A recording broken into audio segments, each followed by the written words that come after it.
Exciting week for us. First chance to play Cleveland. We've finished off those other two teams in the division, and so it's our first crack at these guys. And guys are excited for it. Chance to go on the road and work to earn our first divisional win. That'll be a big piece of our season. So they've had the right attitude today. We've moved on from the last game. It's time to focus on these guys and move forward. So we're excited about that. From an injury standpoint, Sam Hubbard and Brandon Wilson will kind of be. We'll take care of them these next 2 days. To get them through the week and expect them to play. And John Ross is back. We brought him back off IR, so he's eligible to play this week, and made a roster move yesterday to get him up. So excited to see what he can do and bring another element to that receiver group that'll help us. So we're excited to see that. How helpful was it for John to get a handful of live reps with the scout team as opposed to just doing walkthrough stuff or? It was good, and he really got a lot of reps. 2 weeks ago? Because Stanley had an illness. Auden Tate was going through concussion protocol. We were really down at receivers, and so John took a lot of those reps. So he's gotten plenty, and he's roaring and ready to get back at it. The thing is, he was doing those reps with Andy Dalton. Andy was running scout with John Ross, so they had that time to kind of coordinate their thing. Not that they haven't had time and everything, but just to dust it off, I guess. Right, and it's not. He's been healthy now for a couple weeks now, and he's felt good, and he's been doing his own stuff. So excited to get back in there. But, yeah, he and Andy have good chemistry.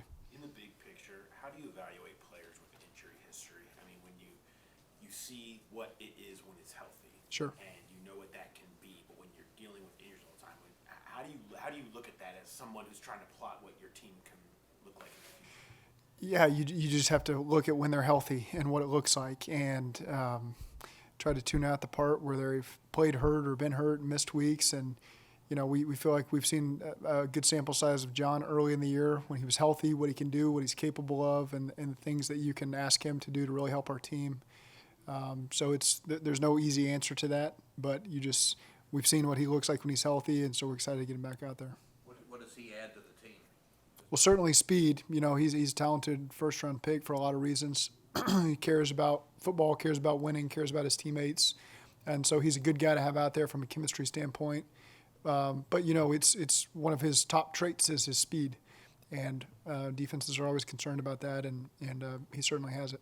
Veteran quarterbacks love the tight end. That's the quarterback's best friend is the tight end. Andy did a good job with the tight ends. With John Ross, more middle of the field might be available, maybe even more utilization of the tight ends and Tyler Boyd, I guess. It's just good to get everybody back and healthy and start to add more weapons to the offense. It's never a bad thing. Makes everybody's job a little bit easier. And so whether it opens up backs, tight ends, other receivers, whatever it is, it's just exciting to have out there and more pieces to add to the puzzle. Nothing more on AJ? Nothing more on AJ for this week. So you don't think he'll play this week? No, I don't. Carlos got Defensive Player of the Week, but he's had a kind of a 3-week stretch of being pretty disruptive. What kind of flipped for him over the last few weeks? It was good. He was able to finish off some of those plays and get to the quarterback. And, like we said, not to take away credit from Carlos because he earned those, and that was awesome. The coverage on the back end leads to that as well. And so we had tighter coverage. Kind of as each week passes, those guys are doing a better job. And so it leads to a little bit, whether it's half a second more for those guys up front to be able to work against their man. And I thought that, these last couple of weeks, these pressure packages by Lou have done a good job getting some one-on-ones for some guys, and they win that one-on-one battle, and they go affect the quarterback. How intense are the conversations about, there's only 4 games left, you don't think he's playing, AJ's playing Sunday, so he will for 3. How intense are the discussions about IR again at this point? Not intense. Why? Because we feel like he'll be able to play this year, and he's doing everything he can to get himself back on the field. And if he can do it, we'd love to see what he looks like and get him out there, and he'll help the team. We just want to win and feel like he's a guy that can help us win if he's able to play when that time comes. And so we're just taking it week to week and give him every opportunity to get healthy. What's his rehab schedule going to be like this week? Same as was last week. Carlos, Defensive Player of the Week, and he had 3 sacks, a couple of them toward the end of the football game. When you're playing with a lead, playing with a lead and him teeing off, Yeah. It's a different deal, isn't it?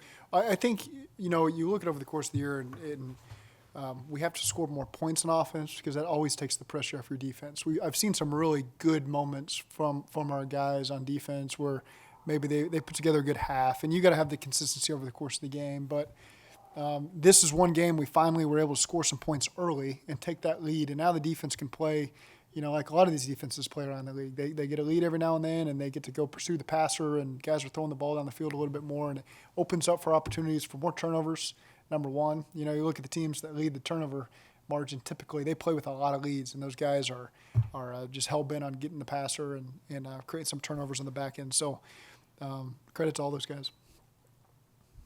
What do you see when you watch the Cleveland Browns defensive tape? When you see the Cleveland Browns, period, there's a lot of talent out there. They have a lot of talent on offense. On defense, they're good. Those guys, they're tight in their man coverage. Those two corners are really fast. They got a good linebacking group, and then they can really get after the passer up front. Even without Myles Garrett, who's a great player, they still have a lot of talent up front that can be concerning if you don't have a great plan for them. So just a really, really good team, and it'll be a tough test for our guys. About offensive-wise with Baker Mayfield out there? Yeah, Baker does a great job creating, extending plays, and he's got a quick release, can get out of his hands from a lot of different arm angles, and he's got some weapons, man. Jarvis and Odell and some of those receivers and tight ends, the two backs. It's a really dynamic offense that has a lot of potential. Does Schobert get enough credit around the league? I mean, this guy's a tackle machine, cheap stuff, isn't he? I don't read too much to know what the national what people think about him, but he shows up on tape. He's a really solid player. He's been consistent now for a while, and does a really nice job over there. You've mentioned throughout the previous 11-game losing streak that you never saw guys hang their heads. Everyone kept their energy up. Everyone was still positive. Now coming off of a win, do you see even more positivity? Do you see more energy? Do you see an increased level of joy, I guess, in the game? You do. You certainly do. There's a little more pep in everybody's step because all the things you worked for finally come to fruition. You got that win. But it doesn't change what our approach has got to be. You do get a chance to enjoy it, but certainly we have no room to have a big head about it, just one win. So, again, we have to be consistent from week to week and start stacking games like that, stacking wins. Why has the run defense been so much better the last few games? Do you feel like it's been much better the last few games? I certainly do. And really there's games you can look at where this is like coaching 101. You always try to take out that one run that was a big run and say, well, if you didn't have that one run, we held them to this few yards. That's just not the way it works. But there's just been a couple missed tackles here and there that have really tacked on the rushing yards. And I thought this week we tackled much better, and that's going to be critical in this one as well because of those backs that they have. But overall, guys they're doing their job. They're in the spots.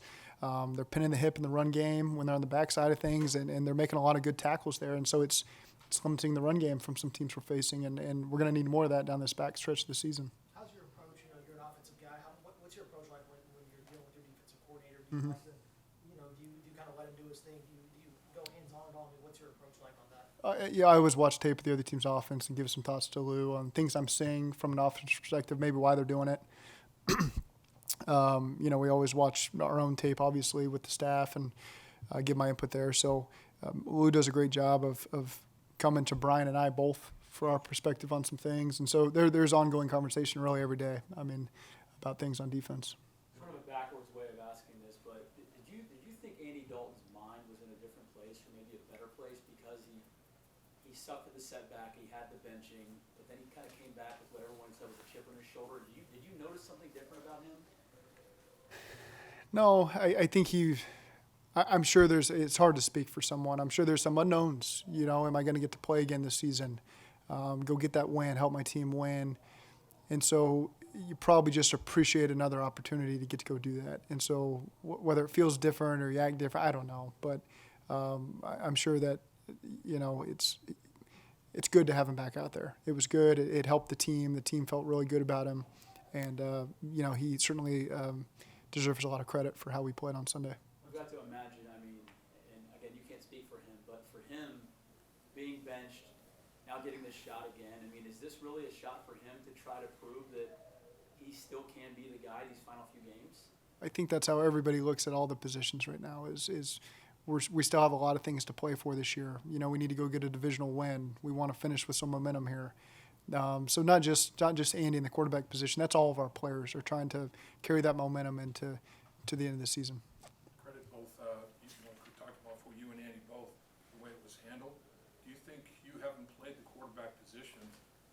communication being so open was beneficial in dealing with, to make sure that things didn't disintegrate poorly? I don't think that hurts. You know, anytime I did not play at this level. Let me start right there. They go through a whole different list of challenges, but you can relate to an extent. You know, I certainly, like all coaches and players have, you have your trials as you go through it as a player, and you remember different ways that coaches handled you, whether it was you or another player. That stuff sticks out because it was yesterday. I can remember my junior year of high school, you know, struggling and thinking I was going to get benched, and my coach telling me that we're with you, you're a guy through the year, and just the confidence it gives you. And so you think through those moments, and as a coach, those are things that you take as a coach, and you try to take kind of the best of things people have said to you over the course of your career and make it your own. You know, you got to be genuine with how you act. You can't be false. The players see right through that.